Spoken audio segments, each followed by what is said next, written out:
सानेगाव प्रकरणात माहिती अधिकारातून समोर आलेल्या दोन वेगवेगळ्या उत्तरातील विसंगती आपण पाहिली.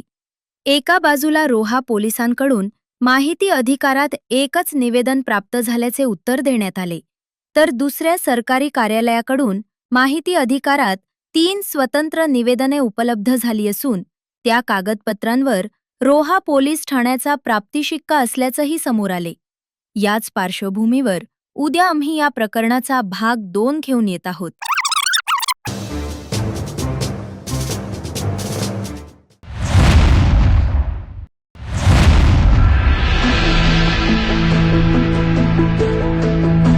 कालच्या भागात आपण पाहिलं, एका सरकारी कार्यालयाच्या माहिती अधिकारातील उत्तरात एकच तक्रार आल्याचे सांगण्यात आले. मात्र उपलब्ध कागदपत्रे पाहिल्यानंतर या प्रकरणात वेगवेगळ्या स्तरावर दिलेली 3 महत्त्वाची निवेदने आणि तक्रार समोर येतात.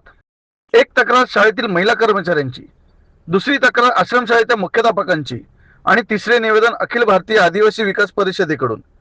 या तिन्ही कागदपत्रात नेमके काय नमूद आहे आणि सर्व बाबी संबंधित यंत्रणेसमोर कशा पद्धतीने मांडल्या गेल्या, चला कागदपत्रांच्या आधारे पाहूया.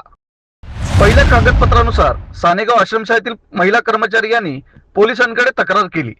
तक्रारीनुसार घटना 22 नोव्हेंबर 2025 रोजी सायंकाळी 5:30 ते 6 वाजेच्या दरम्यान घडल्याचे नमूद आहे. तक्रारीत असा आरोप करण्यात आला आहे की काही व्यक्तींनी पूर्वपरवानगी किंवा शासकीय ओळखपत्राशिवाय शाळा परिसरात प्रवेश केला. तक्रारीनुसार त्यावेळी मुलींच्या वसतिगृहात काही विद्यार्थिनी कपडे बदलत होत्या. यावेळी चित्रीकरण करण्याचा प्रयत्न झाल्याचा आरोप तक्रारीत करण्यात आला आहे. या प्रकाराला विरोध केल्यानंतर महिला कर्मचाऱ्याशी वाद झाला आणि मारहाणीचा प्रयत्न झाल्याचा आरोप करण्यात आला आहे. तक्रारीत पुढे हाताला आणि खांद्याला धरून ओढल्याचा, मारहाण केल्याचा, धमकी दिल्याचा तसेच जातीचा उल्लेख करून अपमान केल्याचा आरोप करण्यात आला आहे. या प्रकरणी संबंधित कायद्याअंतर्गत गुन्हा दाखल करून कारवाईची मागणी करण्यात आली आहे. दुसरे महत्त्वाचे कागदपत्र म्हणजे सानेगाव आश्रमशाळेच्या मुख्याध्यापकांनी पोलिसांना दिलेले पत्र. या पत्राची तारीख 27 नोव्हेंबर 2025 अशी आहे. या तक्रारीत 22 नोव्हेंबर रोजी काही पत्रकार आणि इतर व्यक्तींनी पूर्वपरवानगी न घेता शाळेच्या आवारात प्रवेश केल्याचे नमूद करण्यात आले आहे.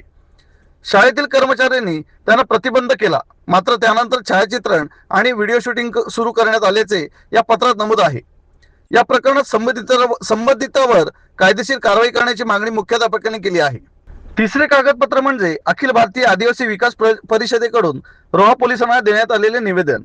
या निवेदनाची तारीख 25 नोव्हेंबर 2025 अशी दिसते. या निवेदनात सानेगाव आश्रमशाळेतील मुलींच्या वसतिगृहातील घटनेचा उल्लेख करण्यात आला आहे. निवेदनानुसार बिगर आदिवासी समाजातील व्यक्तींनी मुलींच्या वसतिगृहात प्रवेश केला आणि महिला कर्मचाऱ्यांनी विरोध केल्यानंतर तिच्याशी गैरवर्तन केल्याचा आरोप करण्यात आला आहे. या निवेदनात पुढे महिला कर्मचाऱ्याला मारहाण करून तिचा विनयभंग केल्याचा आरोप करण्यात आला आहे. तसेच मुलींच्या वसतिगृहात चित्रीकरण आणि फोटो काढल्याचा आरोपही या निवेदनात नमूद आहे. परिषदेकडून या प्रकरणात संबंधित कायद्याअंतर्गत कठोर कारवाई करून आरोपींना अटक करण्याची मागणी करण्यात आली आहे. तसेच कारवाई न झाल्यास आदिवासी समाजाकडून तीव्र आंदोलन करण्याचा इशारा या निवेदनात देण्यात आला आहे. 3 कागदपत्रे, 3 वेगवेगळ्या भूमिका. आता या 3 कागदपत्रांकडे एकत्रितपणे पाहूया. पहिले निवेदन, महिला कर्मचाऱ्याची थेट पोलिसांकडे तक्रार. दुसरे निवेदन, मुख्याध्यापकाकडून शाळेच्या परिसरात परवानगीशिवाय प्रवेश आणि चित्रीकरणाबाबत पोलिसांकडे तक्रार. तिसरे निवेदन, अखिल भारतीय आदिवासी विकास परिषदेकडून या घटनेबाबत पोलिसांकडे कारवाईची मागणी.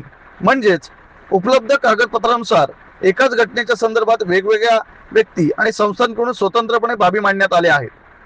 दोन्ही बाजू कागदपत्रावरून या प्रकरणात एकीकडे महिला कर्मचाऱ्याच्या तक्रारीत गंभीर स्वरूपाचे आरोप करण्यात आले आहेत, तर दुसरीकडे मुख्याध्यापकांच्या पत्रात बाहेरील व्यक्ती परवानगीशिवाय शाळेत प्रवेश करून चित्रीकरण केल्याचा मुद्दा मांडण्यात आला आहे. म्हणूनच या प्रकरणातील प्रत्येक आरोपीची स्वतंत्र चौकशी आणि संबंधितांची बाजू अधिकृतरित्या समोर येणे महत्त्वाचे ठरते.